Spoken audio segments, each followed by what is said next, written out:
এক সবজিওয়ালা তার বাড়ির সবজি বিক্রি করতে বেরিয়েছে। সবজিগুলো তার বাড়িতেই চাষ করে বিক্রি করে।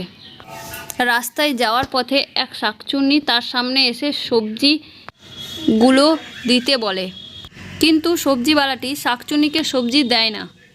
তখন শাকচুন্নির খুব রাগ হয় আর সবজি সব কেড়ে নেয়।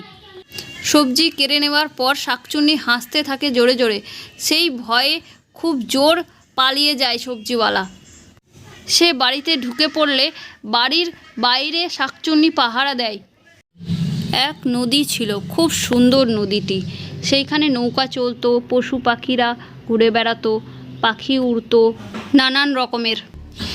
একদিন শম্ভু নামের এক ছেলে নদীর কাছে ঘুরতে গেছে। নদীটি খুব সুন্দর, তাই সেখানে দৃশ্য দেখতে গেছে। কিন্তু এক শাকচুন্নি গাছের ডালে বসে তাকে তখন থেকে বিরক্ত করছিল আর জোরে জোরে হাসছিল। সে কিন্তু একটু ভীতু হয়ে বলছিল যে, কে তুমি? তখন শাকচুন্নিটি বলে, আমি যেই হই, তোকে আজ এখানেই খাবো আমি। তারপর কিছুক্ষণ পরই এক জলপরি নদী থেকে উঠে আসে আর শম্ভুকে বাঁচায় শাকচুন্নি থেকে। রামু মাছ ধরতে গেল।